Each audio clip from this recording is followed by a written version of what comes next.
And we are live. Hello, everyone, and welcome back to another live video from Boystown Parenting. My name is Gabby, joined here with our parenting expert, Bridget Barnes, and we are going to be discussing how to help your child when they are transitioning grades. As this week currently, especially in Nebraska where Boystown is headquartered, kids are already going back to school. And Bridget and I were just saying the summer has just flown by, and I know we say that every summer, but as we look forward to back to school, I know some parents out there watching might have maybe a first-time kindergartner or maybe a middle schooler, high schooler, and some of these grade changes can bring about maybe some jitters or some nerves for, of course, the student, but also parents of kind of just going through this big life transition. So we're going to be talking about that. And if you're watching live, make sure you like this video. And of course, you can comment any questions as it pertains to back to school, and we can always answer those or share a resource from Boystown Parenting to help you along. Bridget, how are you doing today? I'm doing great. Sunny here in Nebraska, so we're loving that. Even though the kids are going back to school, it's beautiful and we got great weather. Yes, wonderful. Well, if we have any new viewers this month, would you please tell us more about yourself and your career at Boystown? Well, I am the director of Boystown's Common Sense Parenting Program in Nebraska, and we serve about 400 parents a year here in Nebraska through our classes that are available online and in person. The classes really are evidence-based. So we do surveys at pre and post, and our parents evaluate the class. And we have plenty of groupies that follow us as their children grow and change and their needs change, that they come back through the course or to a new one of our courses. So we have classes for school agers. We have classes for parents of toddlers and preschoolers. We have a course called Parenting for School Success. So there are lots of different services that the parents can get. And even once they go through the course, we have our parenting.org, which is really wonderful. They lets them download information, ask the expert, so that they can stay part of our community. We have this Facebook chat that they can go up to and learn about other things that are happening in the community and across the nation, for that matter. Mm-hmm. Awesome. Great. So when thinking about back to school, how can families use their routines that they already have in place to support their child during those first few weeks of school? Well, I'm glad you mentioned that. Having a routine is important. So if you don't have routines, people, let's get some going. Yeah, exactly. Whether it's, mealtime routines or after school routines or some kind of check-ins that you're doing, but try to add some, routine that creates predictability and stress reducing routine in your family life, in communication with the family. And a good thing might be to have a family time. And what I mean by that, family time, is just have a routine family meeting that's going to happen where kids can talk to you about going back to school and their fears or their anxieties or their needs in regards to going back to school. And if you set up routines, try to have more visual aids in place, especially for little people. That's helpful, but everybody, just so we know what's going on, whether it's on your refrigerator or someplace where everybody can commune and go, okay, this is coming up, or we need to go shopping for this, or so-and-so needs this computer thing, or whatever the case may be. And involve kids, involve your children in the planning and the setting up of routines and the managing a routine. You might have a routine manager, maybe one of the older kids can help out with that, to where they are helping younger children understand what's going to be expected, like when they were going to kindergarten, and this is how you do that. And so helping each other in that, in your family time meetings. Mm-hmm. Yeah. What strategies can parents use to help ease anxiety or nerves in children who they might be feeling a little bit anxious about having a new teacher, maybe going to a new school, a new grade, or even just maybe hanging out with a new friend group at school? Well, it's a real thing. I still remember my first day at school and being very scared. And at that time, I was going to a Catholic school, and the nuns had all the habits. I was like, this Yeah, is scary. I really wanted to be there, but it was a scary thing to yeah, do, right? And sure. so it's real to kids, and kind of understand that. Don't ignore that or act like, oh, you shouldn't be afraid, or don't cry, or it's okay to have emotions. Let's talk about your emotions, but some things that you can help them maybe prevent some of the stress and anxiety of meeting their teachers or going to a school or getting a peer group is to go and take a school tour, meet some key people, the principal, the teacher, the counselor, the janitor who's sitting, who the people in the school that children might meet, and that they can actually meet them and say hello and introduce themselves. And I would take my son, and he would give people, like a little card, a thank you card. And if we had a cookie or something, he would give that to them when you could do those things. So we would go and visit. Attend a back to school bash, events. A lot of times there are things going on, national night out, back to school, clinics, whatever the case may be. So kids just know this transition is coming. These are precursors to going back to school. And I'm getting kind of that vibe, like school is coming and this is some of the expectations. I think, so, Gabby, I know when you were younger, right? Your parents took you clothes shopping. Did you do that? Go clothes shopping? I didn't, because I wore a uniform like you. You wore your uniform like me? Okay, well, Get my kids it. go to, when my son was little, everybody was going, back to school, and you'd go get, notebooks or computers Oh, or the clothes or, things that kids like would need. buying new school supplies. I feel like some Mhm. kids are like, Mom, this is boring. You can just pick it up for me. And so I was like, I want this color notebook. I'm going with you to Walmart, and I'm getting what I want. Yeah. Exactly. So involving kids in that process. And so we think about those things, the physical things, but sometimes we don't think about the social skills that different children will need at different ages and stages of their lives. Like, let's say kindergartners, being able to stay on task is a big thing for little kindergartners, that whole executive function of being able to focus and stay on task. Well, elementary school and, middle schoolers might need asking for help. They want to feel like I can do it, and they might need to learn how to ask for help appropriately versus just screaming out to the teacher or getting out of their seat, how to raise their hands.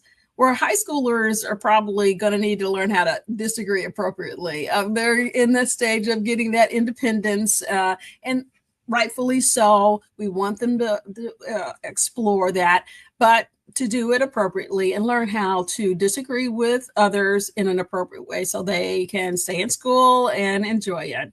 While our college students, don't forget them, they're still our kids, even though they're off to college, might be faced with a skill like problem solving, because they will be faced with lots of decisions that they have to make in college. And some of those decisions might affect their entire lives. So I spend a lot of the time in the summer focusing in very fun and relaxing ways on social skills that they will need for the fall versus springing that on them right before they go back to school.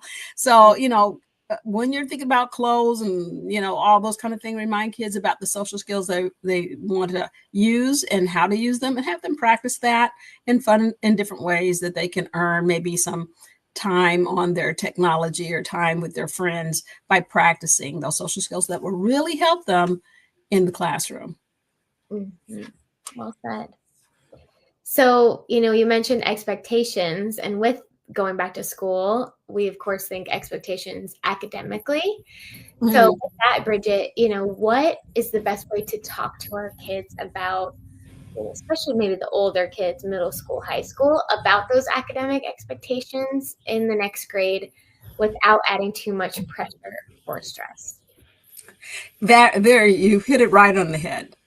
It's important that parents don't bring their anxieties, their pressure, their stress to the conversation initially, right?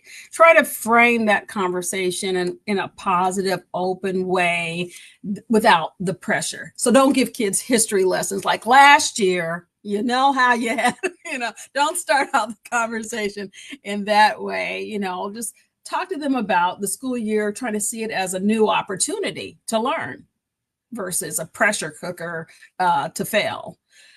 So emphasizing that and talking to kids about what their concerns are, what their needs are. I mean, I remember talking with my son, and he just felt like he just could not get the amount of work that was required done. And especially if he was in, a sport after school.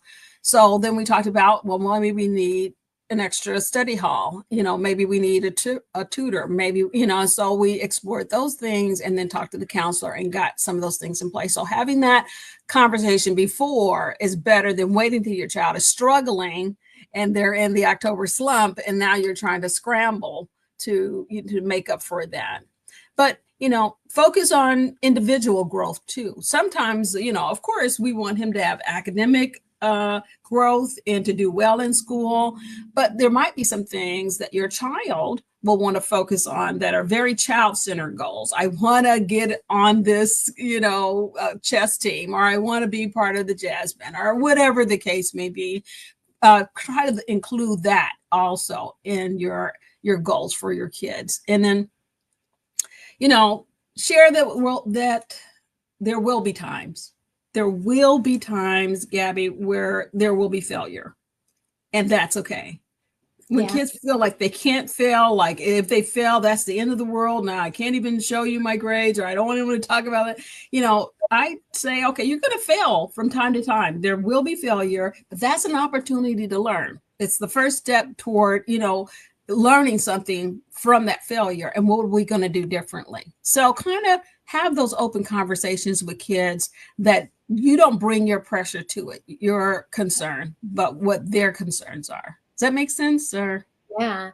Okay. Well, especially as you were talking, I was thinking for those kids who put so much pressure on themselves of, I need to get straight A's, or I need to be the best on my sports team, and my sport team, we always need to win. Like, I remember at my school, it was very much like, okay, we all win state championships, and every sports team has a year up on the banner. And so then if you didn't win, you were like, oh, I feel like I don't belong at this school because everyone expects you to win all the time. And so it's definitely a balance between, if you're one of those kids that puts a lot of pressure on themselves, and then if parents coming at you with that as well, it can really boil over. So I love what you said of even giving them, it's okay to fail. And you might not always get the A+ on that test. You might sometimes get an A-, or you might not score as many goals in your soccer game as you were wanting to. The examples are endless, but giving them that room of, okay, because we talked about this, I don't have to maybe be so hard on myself. Yeah. It's really about giving them this safe place to say, I'm afraid of failure. I want to be perfect. That I've had so much success that failure is a scary place because I've never been there. Right. And letting them say that without judgment, without trying to fix it for them, that they can say things and they can have feelings, and that's okay. And then I just put it out as a question. How can I help you? Can I help you? What can I do? Is there anything that I can do? But I support you. And also, it's okay to fail. I know that you're learning there, and that you'll learn how to do things better, just like me and everybody else. So, definitely. Well, we talked a little bit at the beginning, Bridget, on routines, and this kind of coincides with that, but in looking at healthy habits. So when we're thinking back to school, a common one I know we've talked about is sleep hygiene back to school, especially maybe for those older kids, or, a back to school bedtime routine can be really tough when you're used to staying up super late and not getting up at, 6, 7 a.m. to get ready for school. So that's one example, but what are some other healthy habits that families should keep in mind when thinking of back to school? Well, balance. Yeah. It's a big problem for lots of moms and dads that come to our classes and talk about that their kids are saying yes to everything. They're on everything. They're in every athletic deal and after school deal, and they're racing around, taking them to everything. And I'm like, Why? Why are we doing that to ourselves? And what can we do differently? What can we say no to? What can we say not yet to? It doesn't mean that you can't do it, but not yet, right?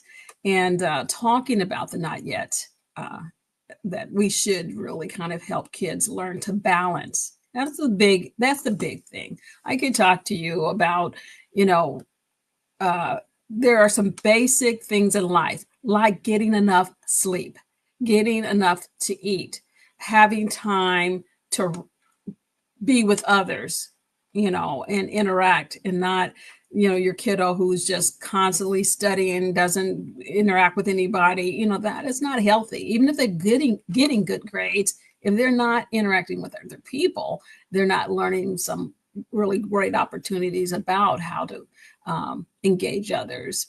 So I would just say teaching kids about balancing and modeling that yourself. You can't say, do as I say and not as I do. Kids are watching you. So I would really, have opportunities to kind of have red flags where you kind of see a kid is going a little overboard and we're on too many things, and have maybe permission asking versus one day I went to school, then I had found out my son had did this, and this from the counselor. And I was like, he said, what? And you let him change that. And so I think there should be some discussions, and talk to your kids about talking about things. And not that I'm going to keep you from everything, but we're going to talk about the not yet, and when it's going to be good for you based on academically where you're at, socially where you're at, health wise where you're at. So those kind of conversations should happen. Definitely. Yeah. And it's kind of one of those things where it's like sometimes too many good things can be a bad thing. Yeah. So I'm thinking, for example, I know someone who they had the back to school night, which we kind of talked about at the beginning of the live, the open house before you go to school. And she's like, oh, well, we're going to miss it because my daughter has a 3-hour gymnastics practice that night. And so it's one of those things where you're like, well, that's so hard because you want to do both, and gymnastics is great and she loves it, but also it's hard because, well, now we're missing time meeting the teacher. So then it's like both two good things, and how do you choose what to balance and when? So sure. I know. I think, though, again, you go back to having those open conversations and talking to the kids versus what I want you to do and what I think you should do. It should be, this is a child's activity. They're in, an athletic sport. Okay, great. And we want them to follow through on their commitments. That's important. But there are some times where we can make other decisions, and that's totally okay. Or we have to step back and go, hey, maybe this is important for us to do, and have that conversation. And the child might say to you, that is important, but I really do want to do X, Y, and Z. And so we might talk about, what is plan B then? How are we going to do something else that gets you a little closer to the experience you might have had with that night? Maybe reaching out to people who did go, or maybe do some other event. Usually there's trilogies, lots of things that are happening around the school event. So if you can do it, it doesn't have to be either or. It can be what's next or what else. Yeah, definitely. How can we as parents partner with our teachers and counselors at school to kind of set the stage for a good school year? Yeah, like I said earlier, doing that tour of the school, meeting teachers, and not waiting until things go wrong. Sometimes we only meet with them when there's a problem, or it's parent-teacher conferences. So try to schedule meetings and just communicate. You don't have to physically go all the time, to where you are saying, hi, how are you doing? How are things? And when things are going well, oh, he just told me he did really well on that math test. Just wanted to say thank you for all the support you've given them, whether it comes in a text or whether it comes in an email or a phone call. So just communication is an important part of having that in your routine. So put it in your phone. You have like a little tickler file that tells you, call the teacher every third Thursday at 3 or whatever. Man, that might have been a good time, but figure out what time works for him or her, and just meet with folks and and when they know you and realize, oh, this is a parent that's interested, is engaged, and not just waiting until things go wrong to talk to me. Because even teachers need that support, and when they feel supported, that's who your kid is with for a significant amount of time. So you want to encourage them, and also see them when there's not always a crisis in place. Definitely. And with transitioning grades comes a lot of the time peer pressure. So I'm thinking, especially jumping for those kiddos jumping from elementary school to middle school, and maybe they're intermixed with new kids that they weren't at school with at their elementary school. And then, of course, high school is kind of the big one for that. And especially going into freshman year of high school, you're in middle school as well, you're thinking, all right, this is a whole new batch of friends and I want to fit in. So some of that might be peer pressure. How can parents help prepare for those moments? A couple of things. Again, remember the social skills that kids need to combat peer pressure. Being able to problem solve is a good skill to have, and being able to be assertive. That's not aggressive. Being able to say what you think about things without somebody, getting into an argument about it, and kind of negotiate things. So I would say to my son, okay, if you see a group of guys in a circle and smoke coming out of that circle, are you going over there? Probably not. And if they call you, you say, oh, I'll be right back. And then don't return, give them a way out, problem solve ways out that lets kids, keep their cool. He wanted to be cool without seeming like, okay, I'm going to, be the kid that you're picking on. But also, I think it's important to know who your circle is. Who is your circle of friends? Like, you might have some cool friends that you brought from, middle school, and you're going to high school, and that's your group. And they're the people who are closest to you. Now, there are other kids that you meet that are in a little outer circle that have a little less influence on you. See them every day, you're like, hi, John. And, you keep going, but you're not part of that pack because you're not ready for that. You don't know them enough, and I would say to my son, I need to know their parents. I need to know, they can be in your outer circle. You can say hi to John and you can be nice to John at school. But until we meet parents and understand who these people are, let's not, they might be somebody that you're on the sports team with, and that's okay. There are people that I only see them in this particular situation. They're not part of my inner circle. That's not a bad thing. That's just how life is. But understanding that you do have your people, you might have just one or two friends who always have your back. You can call them. They'll come and see about you when you're sick, or bring you your notes when you're not in class.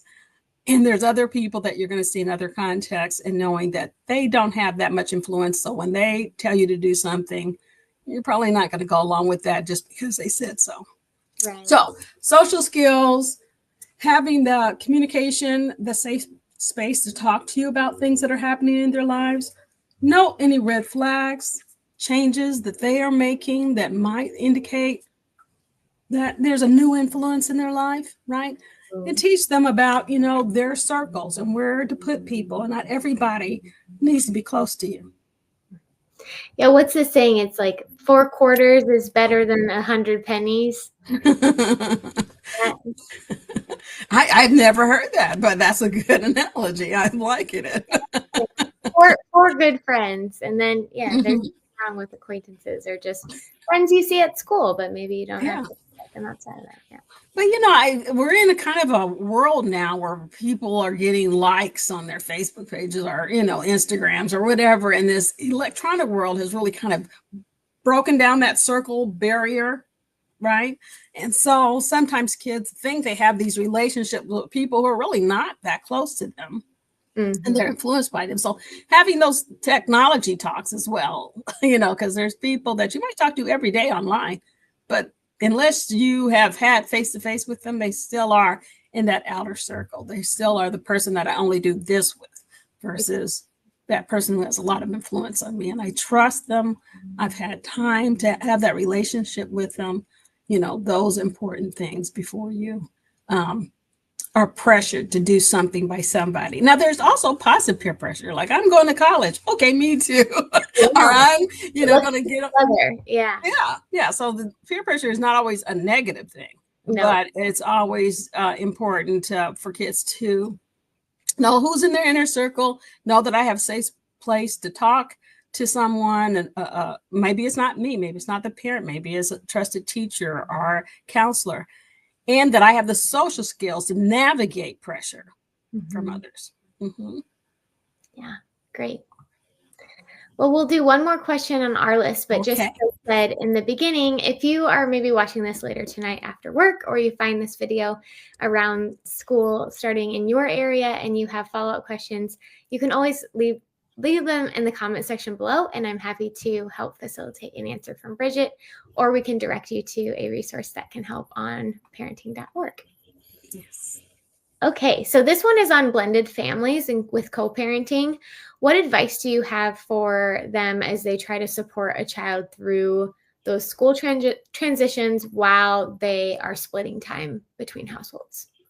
Yeah, I know I'm going to sound like the broken record this time around, but it is communication. When you have two different households, communication is definitely key to talk about what's going on with our child at school, and being willing to share that information, regardless of your feelings about that person. If the child has a project due on Monday and they were with you right up until, Thursday, you'll want to have those kind of communication. That doesn't mean you have to have, if you don't have a positive relationship with that person, that you can communicate that in a very brief text or in an online location that you guys are utilizing for. There's lots of co-parent online services that you could utilize to communicate and talk about your child-centered conversations, and they should be child-centered. I think that's the key, not getting into what I feel about things or what you feel about things, but what we feel about this child-centered academic need that our kiddo has. Now, before you ever get there in your parent plan, you probably should have lots of things talking about, how are we going to pay for him to go to Paris this year, if he's going on a school trip, or, what, how are we helping with, events, who's maybe hosting that and who's maybe not hosting that, and taking turns on different things. And I think, putting that part of your plan, or using a site that helps you plan out and see, okay, this is what's coming up in the academic year for my kiddo. I can see that. And that you have a place to put that information so that both of you can see it and respond to it accordingly, because otherwise your child is going to be at a disadvantage. And so are you, in regards to helping them navigate their academic school year. Yeah, great tips. And I'm sure they can get even more help too, as well, in our Common Sense Parenting classes. Yes, we actually have a class for co-parents that they can go through the court if they're going through a divorce or something like that. But also up on parenting.org, there's a bunch of videos I did a long time ago, but there are also articles on co-parenting that you can go up there for. So I would definitely, and Boystown Press has a wonderful little book, and I can't for the life of me think of it right now, but there is a book on co-parenting that you could get on our press page. So I think, just really reaching out for the support and the resources, talking to other parents, talking to your school when you need help. As a parent, when you need help, don't be afraid to ask for it. Many parents have been in your shoes, and you're not the only one. As soon as you learn that that's the beginning to finding some real good support for your kid and for yourself. Well said. Well said. And we, of course, are here to support you in all the ways Bridget just mentioned. We'll make sure to link the resources discussed here, as well as our sign-up link. So if you want to browse through the Common Sense Parenting classes, like Bridget said, we've got some for elementary school aged kids and several others. So we'll link that, and you can search by zip code to see what's in your area or online and sign up. And of course, We do these lives every month. So if there's ever a topic that you would like Bridget and I to discuss, please let us know and we'll happily cover it with each other. And then, of course, we always add different fun experts from across Boys Town too. I think this fall we're starting our Teach Love Through Literacy, and when I say literacy, Gabby, not just reading literacy, but but also online literacy, emotional literacy. So we're going to have some of our speakers come and do presentations all over the Omaha area, and they'll be recorded, and we'll upload them to our location. So if you're not in our area, you can still get to see these wonderful speakers. It's going to be a great time that we're going to have here in Omaha on literacy, which should be everyone's goal to help our kids read better over the course of their academic experience. I just really feel it's an important topic. So I'm going to talk more about it probably in our next Facebook chats, but we will put some things up on our Facebook live page. Yes, we will. Wonderful. Well, thank you everyone for tuning in, and we will see you for the next one. Thanks, Bridget. You're welcome. See you next time.